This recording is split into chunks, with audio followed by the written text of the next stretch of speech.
আবার ফটোশুট ছিল, ওগুলো করেছি। আবার আজকে টিভিসি করতে এসেছি, মোবার ব্র্যান্ড অ্যাম্বাসেডর হয়েছে ওনাদের, টিভিসির সঙ্গে জড়িত হয়েছি। অ্যান্ড আমার অনেকগুলো শো এসেছে, আমি এই যে 20 তারিখ থেকে যাবো ইউএসএ। দেন আরো কয়েকটা ক্যান্সেলও করতে হয়েছে। আবার আমার 4টা সিনেমা সাইনিং করেছিল, ওটারও শুটিং। অ্যাকচুয়ালি আমি বুঝতেছি না যে আমি কখন মানে শিডিউল দিব কখন, মানে আমার ঘুমানোর টাইম হচ্ছে না। এটা না প্রফেশন, আমার তো অ্যানাদার প্রফেশন আছে, আমি ডক্টর, আপনারা জানেন। আমার ক্লিনিকেও আমাকে টাইম দিতে হয়। তো ওইটা ভেবে আর কি ক্লিনিকে এখন কম টাইম দেওয়া হচ্ছে, 2 দিন করে টাইম দেওয়া হচ্ছে। তো সব মিলে খুব ব্যস্ত দিন যাচ্ছে। সামনে আমার 4টা সিনেমা আসছে, তো ওইভাবেই প্ল্যান চলছে। কোনটা আগে আসবে, ঈদে থাকবে, এখন যদি বড় বড় সিনেমা ঈদে থাকবে, প্রতি ঈদেই থাকবে।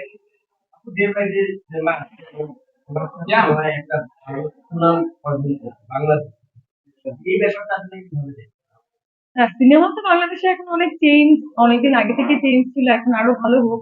কারণ আমরা আসলে সিনেমার আর্টিস্ট, আমাদের মনে হয় যে সিনেমা আরো ভালো হওয়া দরকার।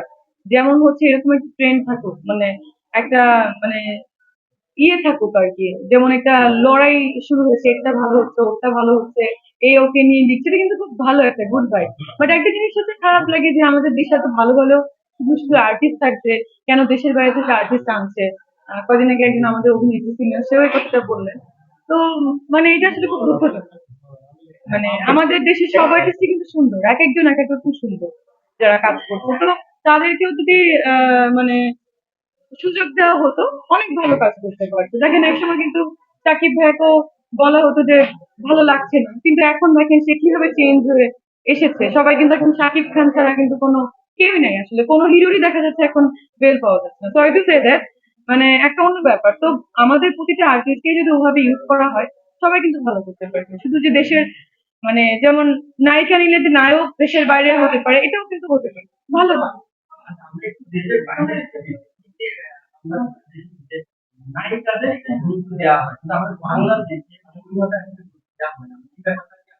না, না, আমি তো দুটো সিনেমা করেছি। আমার চিনি বিবি, তারপরে হচ্ছে সুজান, নায়িকা প্রথম সিনেমা ছিল। তো আরো এই যে সিনেমা হয়েছিল অগ্নি, তারপরে এরকম রিলেটেড অনেক সিনেমা আমি তো দেখেছি। কই নায়িকাদের রিলেটেড সিনেমাও আছে, কেন নেই?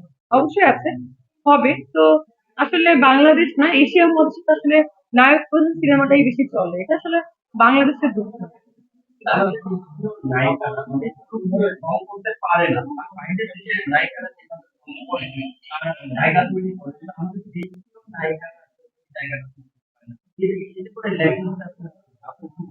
দেশীয় নায়িকারা যে তৈরি করতে পারে না এরকম না, সব মানে তাদেরকে তো ইউজ করতে হবে, তাই না? দেশীয় নায়িকাদের তো ইউজ করছে না।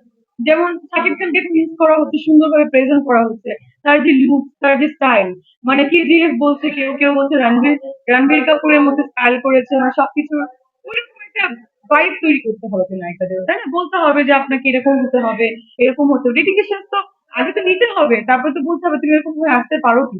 শুধু তো বললে হবে না যে বাংলাদেশের নায়িকারা ভালো না, করতে পারে না, তাহলে এতদিন সিনেমা কই থেকে চলেছে? তাহলে আজকে মৌসুমী আপু, শাবনুর আপু কিভাবে তৈরি হলো, পূর্ণিমা আপু, তারপরে শাবানা ম্যাম, ববিতা ম্যাম, এরা কিভাবে তৈরি হলো আজকে? তো বাংলাদেশের নায়িকা যদি নাই মানে ভালো করতে, তাহলে ইনারা আজকে এরকম ম্যাটার ভেরি কেন করতে? এটা খুব দুঃখজনক।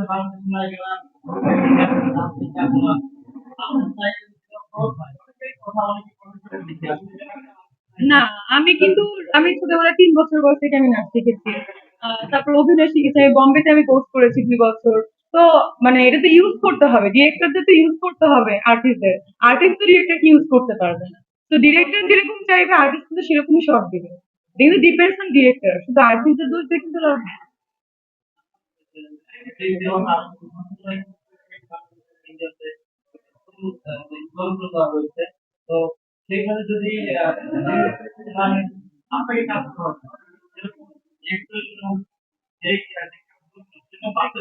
না, আমি তো কোন সিনেমাতে আমি করতাম না, করতাম না, আমাকে নেওয়া হলে আমি করতাম না।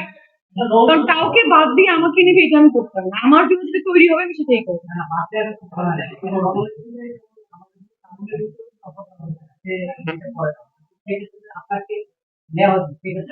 মিমি চক্রবর্তীর জায়গায় যদি আমাকে নিত তাহলে আমি করতাম, কিন্তু অন্য ক্যারেক্টারের জায়গায় আমাকে না হলে আমি করতাম না। কারণ আমার তো গ্ল্যামারাস শট দরকার, এই জন্য।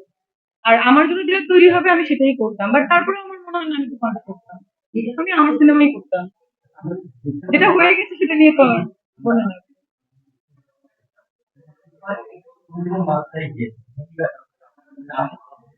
না না, নট অনলি কিন্তু তুফান, সব সিনেমায় কিন্তু শাকিব হয়ে গেছে। রাজকুমার আহ, ভালো গেল, তার আগে ছিল প্রিয়তমা, যেটাতে প্রথম ভাইব তৈরি হলো সিনেমা চেঞ্জের। আপনারা জানি না বারবার একই সিনেমার নাম কেন হচ্ছে। আশা তন্ডন ভাই যে সিনেমাটা হলো, প্রিয়তমার যে গানগুলো ছিল, এটা দিয়ে কিন্তু একটা ডিফারেন্ট, মানে একটা তৈরি হয়ে গেল একটা লড়াই। ঠিক আছে, ওই সময় কিন্তু আরেকটা সিনেমা ছিল নিশো ভাইয়ের, মানে এই দুটো নিয়ে খুব কন্ট্রোভার্সি চলছিল। তো শুধু যে এটা হয়েছে তা না, শাকিব ভাইয়ের পরপর সবগুলো সিনেমাই খুব ভালো হয়েছে। হ্যাঁ,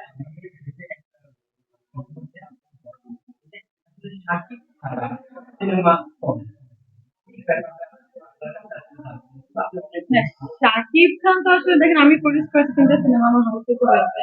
শাকিব খান একজন মেগা স্টার, উনি এত বছর, 25 বছর তার ক্যারিয়ার শেষ হয়ে গেছে।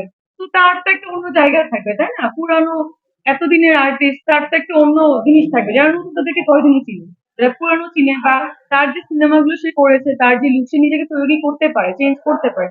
তাকে যে ক্যারেক্টার দেওয়া হয়, সে নিজেকে চেঞ্জ করে সেই ক্যারেক্টারটা করে। অন্য আর্টিস্টের করতে পারে। না, এটা আসলে ডিরেক্টরও হয়তো বা তৈরি করতে পারে না। এটা আর্টিস্ট কিভাবে তৈরি হবে? আমার তো মনে হয় ডিরেক্টর যেভাবে বলবে কিভাবে আর্টিস্ট কাজ করতে পারে।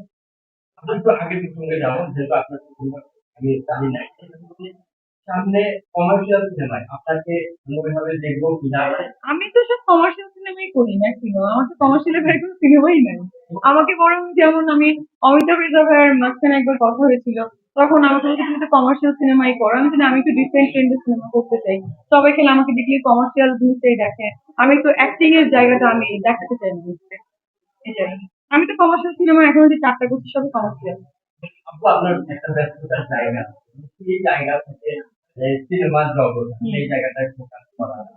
না, আমি কিন্তু আগে নায়িকা হয়েছি, তারপরে কিন্তু আমি আহ, ডাক্তার হয়েছি। আর অ্যাকচুয়ালি একটা প্রবলেম হচ্ছে, দেখেন, এই যে আমি মাঝখানে যখন ফার্স্টে 14তে কাজ করলাম, আমার লাভ স্টেশন সিনেমা বাপির সাথে ছিল। সে সময় বাপি, মানে বাপি মানে শাকিব খানের পরে কিন্তু বাপি একটা অন্য ব্যাপার ছিল, সবাই জানে, 14 সাল থেকে 16 সাল পর্যন্ত ওর সঙ্গে শিডিউল নেওয়া কিন্তু একটা অন্য ব্যাপার ছিল। আপনারা যদি আগে দেখে থাকেন, ওই জিনিসটা জানেন, আপনারা জানতে পারবেন। তো ওই সময় বাপির সাথে কাজ করেছি, আমার সিনেমা প্রায় 80 লাখ টাকা বিজনেস করেছিল ওই টাইমে, মানে সিনেমার বাজেট ছিল 1 কোটি, আর 80 লাখ বিজনেস করেছিল। তারপরে আমার এত এত এত সিনেমা এসেছিল। বাট সিনেমাতে একটা ব্যাপার হচ্ছে যে, আমি যে কিছু কথা বলি, আমি যখন আসলাম, আমার অনেক শত্রু, অনেক নায়িকার স্পেশালি আমার পিছে লেগে যায়, অনেক শত্রু, আমাকে বাদ দেওয়ার চেষ্টা করা হচ্ছে এখনো। মাঝখানে আমি এই দুঃখেই অনেক দূর আমি কাজ ছেড়ে দিয়েছি। এখন আবার যখন এই যে আবার লাইমলাইটে আসলাম, সিনেমা করলাম, ভাইরাল হলাম, দেখা যাচ্ছে আবার পিছে লাগা শুরু করেছে। পয়সা দিল কিভাবে? বিভিন্ন মাধ্যম, আমি বললাম না কারণ নাম, তারা আমাকে নোটিশ পাঠায়। আবার কি হলো, এখন আমার মানে মাঝখানে আমার কি, আমার ক্লিনিক নিয়ে অনেকে লেগে গেল। আমার প্রফেশনাল, আমার যারা প্রফেসর লেভেলের আছে তারাও আমাকে সহ্য করতে পারছে না। তো এগুলো খুবই দুঃখজনক, কারণ আমি আমার ক্যারিয়ার, আমার মেডিকেলে আমার ক্যারিয়ার হলো 3 বছর। যদি একটা প্রফেসর আমার বাবার এজ হয়ে, সে যদি এখন আমার সাথে লাগতে আসে, এটা খুবই দুঃখজনক একটা ব্যাপার, মানে আমি খুবই দুঃখ পেয়েছি এখানে। তো এটাও সেও অন্য নায়িকাদের ইন্ধনেতে করেছে, আমিও সেটা পেয়েছি, খবরটা পেয়েছি। তো যাই হোক, নাম বলবো না, নাম বলতে ভালো লাগে না। সেরকম নায়িকাও দেখা যায়, সিনিয়র নায়িকার অনেক বছরের ক্যারিয়ার, আমি আসছি, তারা নিজেদের ক্যারিয়ার ডেভেলপ না করে আমার পিছিয়ে লেগে যাচ্ছে, খুবই দুঃখজনক।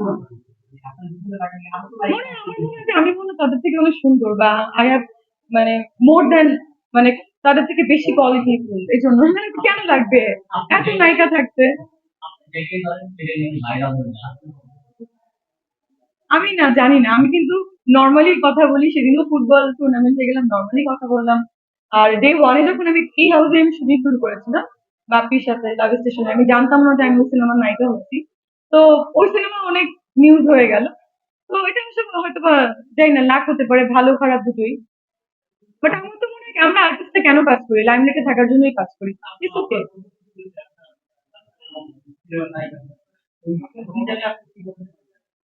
ওই যে বললাম, আমার সিনেমা জগতে আমি তো করতে হয়, আর ডাক্তারি যেটা সে জগতে আমি মাঝে মাঝে যাই। আমার ডক্টর রাখা আছেন 7 জন, ওনারা এখানে কনসালটেশন দেয়। বিভিন্ন ডিপার্টমেন্টের ডক্টর আছে, অর্থোডন্টিক, এন্ডোডন্টিক, তারপরে বিউটি কসমেটিক্স এর উপরে যে সে আলাদা আছে, আমি শুধু ওখানে যে সাজেশন দেই বা আমার যখন আমার রেফার পেশেন্ট থাকে তখন আমি যাই, এরকম একসাথে অ্যাপয়েন্টমেন্ট নেই, একদিন অনেকগুলো পেশেন্টের সেভাবে আমি একদিন যাই।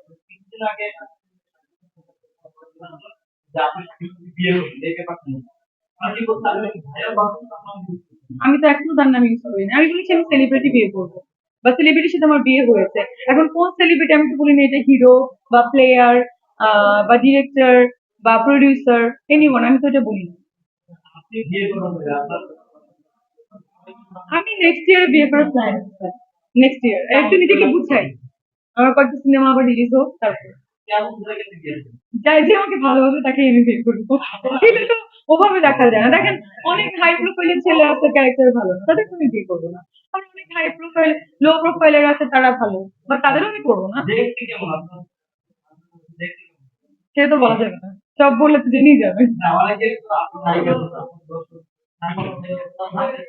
আমার কাছে তো যাকে আমি বিয়ে করবো তাকে নায়কের মতোই লাগে আমার কাছে।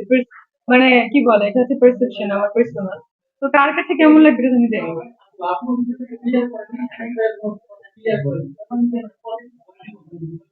সেটা আপনারা নিতে পারেন, আমি বলেছি আমি সেলিব্রিটি বিয়ে করবো, কাকে করবো সেটা কিন্তু আমি বলবো, সেটা আপনাদের। হ্যাঁ, শেখদের বিয়ে করবো এটাও নিউজ আসছে। আমি বুঝি না আসলে, মানে আনমেরিড থাকা এটা কি কুফল না সুফল। এই নিউজ করছে শেখদের বিয়ে করতে যাচ্ছি, এই নিউজ করছে যে কি আহ জায়েদ খানের সাথে বিয়ে করতে যাচ্ছি, শাকিব খানের সাথে যাচ্ছি, তাসকিনের সাথে যাচ্ছি, আমি বুঝতেছি না আসলে আমি কাকে বিয়ে করছি। না, গিফট করেছে সেটা না, মানে কি আমাকে, আমি যে ফোন ইউজ করি আমাকে গিফট করে। তো গিফট আসলে যে আমার, মনে করেন মানে বয়ফ্রেন্ড বা আমার ফ্রেন্ডরা খুব এরকম না, আমার ফ্যামিলির লোকও তো আমাকে গিফট করতে পারে, করতে পারে না, আমার কাজিন, আমার রিলেটিভস, আমার আব্বু আম্মু, এনিওয়ান। আর আমি ব্র্যান্ডেড ড্রেস পরতে পছন্দ করি, আজকেও পরে আসছি, এভরিডে পরে আসছি, শুটিংও করি এভাবে।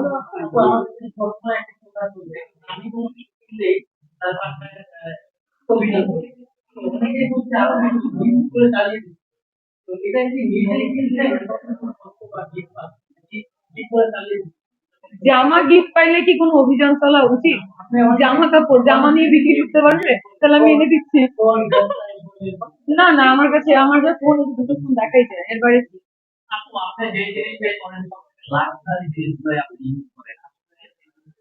সব থেকে লাক্সারি করে সেটা বলতে আমি বলছি, আমি যেটা ইউজ করি একটু লাক্সারি হয়, ব্র্যান্ডের জিনিস হয়, সব থেকে লাক্সারি আমি কিভাবে ইউজ করবো? লাইক লুই ভুইটনের একটা ব্যাগ আমি সেদিন দেখলাম দুবাইতে, যে যে ৮০ লাখ টাকা, একটা দেখলাম ২ লাখ টাকা, সরি ৮০ লাখ টাকা, দেখলাম ২ কোটি টাকা। তো আমি কিভাবে এগুলো ইউজ করবো? বা আমাকে গিফট মনে হয় না এত এক্সপেন্সিভ গিফট এখনো কেউ দিবে, যদি দুবার কোনো মানে শেখ, মানে লাইক কি বলে এটা, যে দুবার বাচ্চার ছেলে মেয়ে হলে বিয়ে করলে তারা হয়তো আমাকে দিতে পারে। এটা একটা ব্র্যান্ডের গিফট পেয়েছিলাম দুটো কত ঈদে। টাকা এটা প্রাইস? এটা কত, ৭০-৮০ হাজার মতো টাকা। এটা ইয়ে আছে আপনার, নেটে সার্চ দেন, ভার্সেসিতে দেখতে পারবেন সেই বিষয়টি।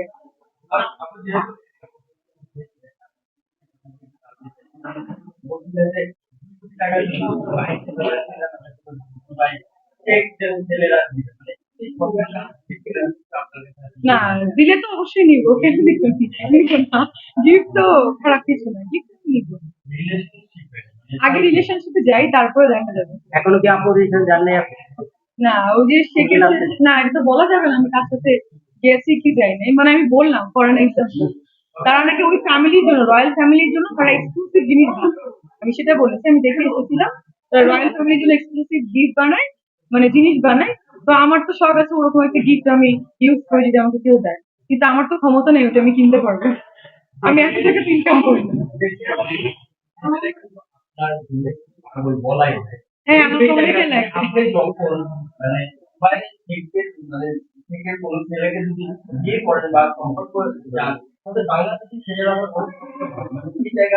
না, এখন তো সবাইকে তো বিয়ে করা সম্ভব না, তাই না? আমি কি সবাইকে বিয়ে করতে পারবো এখন? হ্যাঁ, অনেকে আমাকে লিখছে যে আপুকে আমার কাজ লাগে, এই লাগে সেই লাগে, মানে স্পেশালি ছেলেরা দেখি খুব ভালো ভালো মানে প্রশংসা করছে, মেয়েরা একটু জেলাস, মেয়েরাই দেখি বেশি ব্যাড কমেন্ট করে।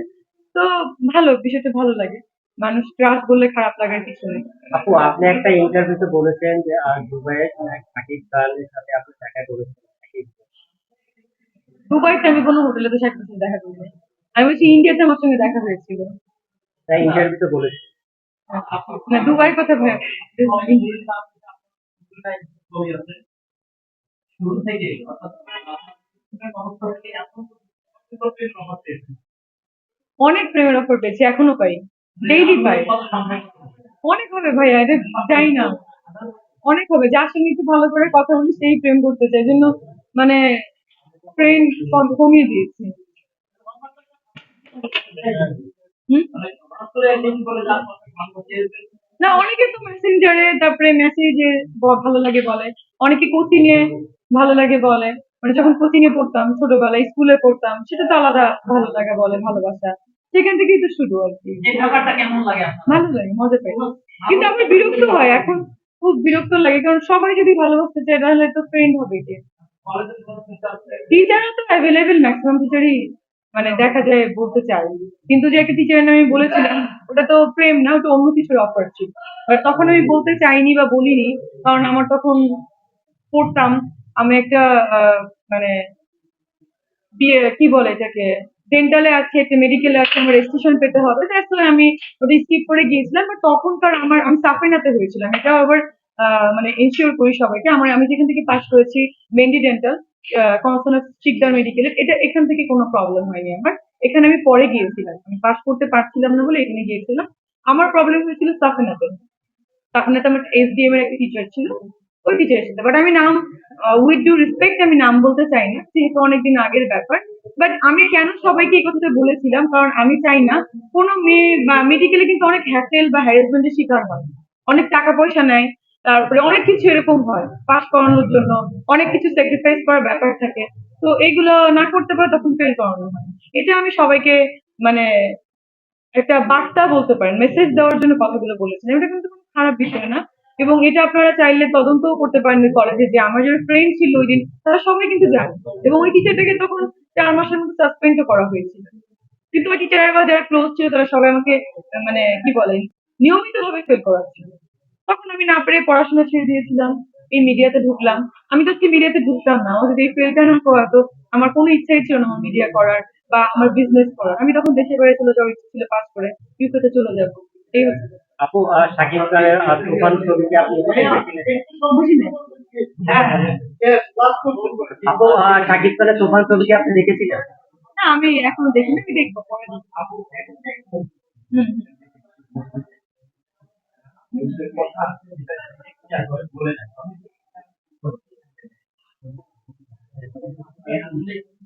কোনটা বুঝিনি।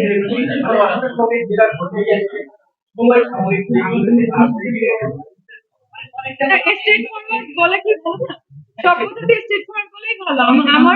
হ্যাঁ, আমার যদি মনের মধ্যে কিছু না থাকে, আমি যদি অনেস্ট থাকি, তাহলে তো আমার স্ট্রেট ফরওয়ার্ড হওয়াই ভালো না? যেমন আমাকে অনেকে অনেক দিক থেকে এখন মানে অনেকভাবে নিচু মানে ঝামেলায় ফেলতে চাচ্ছে।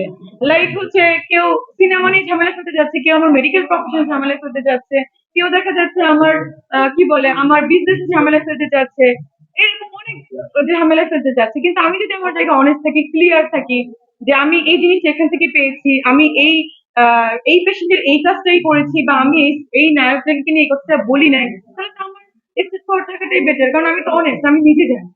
তো এটা নিয়ে এখন যদি মনে করেন ইচ্ছা করে শয়তানি করে সবাই মানে আমার পিছে লাগে, আমি কি করবো?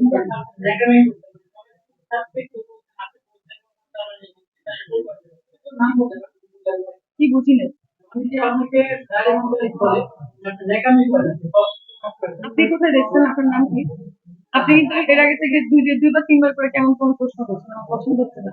না না না, আপনি কয়েকটা প্রশ্ন করছেন, আমার ভালো লাগছে, এটা কিন্তু আপনার সামনে হয়ে যায়। আমি কিন্তু আমি কিন্তু আপনাদেরকে ফ্রেন্ডলি একটা কাজের বেসিস ইন্টারভিউ দিতে চাইছি, কিন্তু এইসব আচ্ছা আপু, কথাবার্তা এটা টার্নিং পয়েন্ট, ঠিক আছে, কিন্তু আমার তো দুঃখজনক, কারণ আমি ক্লাস 1 থেকে এ পর্যন্ত ফার্স্ট হয়েছি, আমার এসএসসিতে আমি golden A plus, intermediate golden A plus, আমি ইংলিশ মিডিয়ামে পড়তাম, আমি 5 এ চান্স পেলে বি3, 8 এ বি3। তো আমি জীবনে ফেল কি, আমি তো মানে সেকেন্ডই হইনি, সেখানে আমি মনে করেন মেডিকেল এসে ফেল করে গেছি, সেটা তো আমার জন্য আমি করানো হয়েছে। আমি তো সুইসাইডাল অ্যাটেম্প নিয়েছিলাম। তো আমার এটা নিয়ে আমার হচ্ছে দুঃখ ছিল লাইফে, যে আমি যদি কখনো সুযোগ পাই, আমি যদি কখনো আমার লাইফে কোনো কিছু করতে পারি তখন আমি এই কথাগুলো বলবো। যে মেডিকেলে যারা পড়ছেন ছেলে মেয়েদের কেন স্বপ্ন দেখে ডাক্তার বানাতে চায়, এগুলো মানে তাদেরকে মেসেজ দেওয়ার জন্য এগুলো খেয়াল রাখতে হবে বাবা মাকে। আমার মা অনেক কেঁদেছিল, আমার বাবা অনেক কান্না করেছিল, আমিও দিনের পর দিন কান্না করতাম যে আমি পাস করতেছি না। এটাই আমি তো ডিপ্রেশনে চলে গেছিলাম, এটা একটা মেসেজ দেবো। আপনি বেশি মিষ্টি দেখে দেখি না আপনাকে অরিজিনালি না, আমার অরিজিনাল নামই জানাতে চাইছি।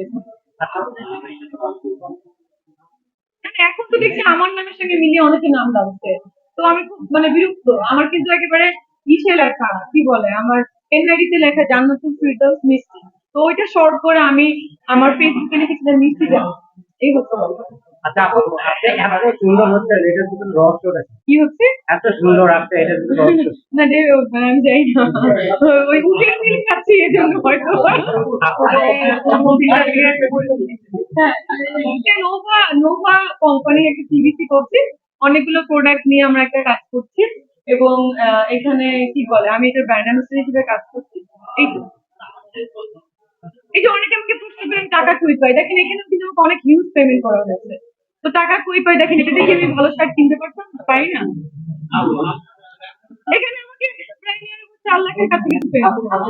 আমি এই যে 4টা সিনেমা সাইনিং করেছি, আমি কিন্তু প্রত্যেকটা সিনেমাতে 5 লাখ করে টাকা নিয়েছি, এবং ডাউন পেমেন্ট আমি করে নিয়েছি কিন্তু। এবং আমাকে এই যে এখন যে সিনেমার অফার করছে, আমি বলছি আমি 10 লাখ টাকা নিচে কোনো সিনেমা করবো না।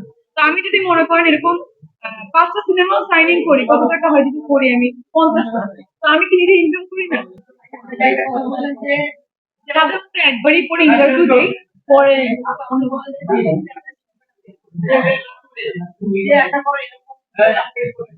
বুঝি না মিডিয়াতে। না, মিডিয়াতে তো ছিল, মিডিয়াতে আসলে এরকম ডিরেক্ট অফার কখনো ওইভাবে পাইনি। কিন্তু কিছু নায়িকারা প্রডিউসারদের ইনফ্লুয়েন্স করে তারা কাজ নেওয়ার জন্য আমার পিছে লেগেছিল ডে ওয়ান থেকে, এখনো আছে 2 থেকে 3 জন, not সবাই। কিন্তু আমি কিন্তু কারোর পিছনে লেগে নেই, তাদেরকে কিন্তু আমি এখনো অনেক ভালোবাসি, রেসপেক্ট করি, বাট তারা এখনো পিছে লেগে আছে, একজন পিছে লেগে আছে। দুঃখজনক ব্যাপার। আর আরেকটা কথা বলি যে আপনাকে যেটা বলছি আপনি কিন্তু মাইন্ড করেন না, আমি কিন্তু রাগ হয়ে কিছু বলিনি। কারণ দেখেন কিছু কিছু ক্যাপশন সেখানে দেয়, সেটা আমাকে আপনারা বিপদে কেন ফেলবেন? না, এটা তো নর্মাল ব্যাপার।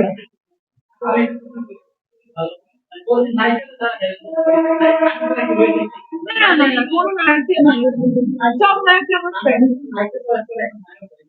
অনেক আগে থেকেই নায়করা করতো, বাট আমাকে তো কোনো নায়ক চয়েস করিনি এই পর্যন্ত। আমি দেখা যায় নায়ক বলতাম এই নায়ক হবে।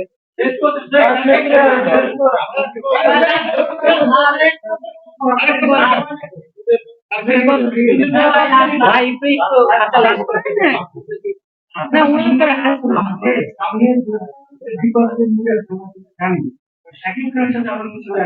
হ্যাঁ, শাকিব খানের সাথে তো একটা ছবি আসবে, সেটা বলা যাবে না।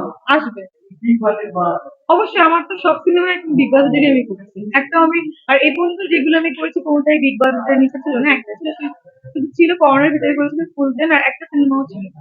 সবগুলো কিন্তু জয়েন্ট ভেঞ্চারে ছিল। আমি সৌমির সাথে কাজ করেছি কলকাতার, আমি সূর্যের সাথে কাজ করেছি, আমি বাপির সাথে কাজ করেছি, সাইমনের সাথে কাজ করেছি।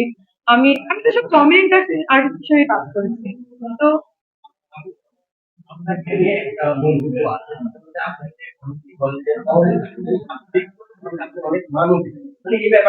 না, আমি কিন্তু কোনো অহংকারী না, আমি কিন্তু খুবই নর্মাল। কোনো অহংকার আমার ভিতরে এক চিলতে পরিমাণে নাই। আমার কথার অ্যাটিটিউডটা হয়তো মানুষের মানে মনে হয় অহংকারী স্টাইলে বলছি, মানে আমি এভাবেই কথা বলি। কারণ আমার কিছু রাগ থাকে তখন আমি যেভাবে বলে দিই। কিন্তু আমি কিন্তু মোটো অহংকারী না। আমি দেখেন করোনার মধ্যে কোনো মানুষ মাস্ক দিয়ে তখন বের হতো না, আমি কিন্তু ডে ওয়ানে যখন কেউ বের হয় না রাস্তায়, আমি মানুষকে সেবা করেছি, শিল্পী সমিতিতে আমি সেবা করেছি, এভরিওয়ানকে আমি করেছি, এবং ইনস্ট্যান্ট এভরিডে এভরি মান্থ আমি মানুষকে সেবা করি। কুকুর, পশু, পাখি, প্রাণী আমি সবাইকে চেষ্টা করি। আমি মোটেও অহংকারী না, এটা মানুষ মনে করে তার পার্সোনাল পারসেপশন, বাট আমি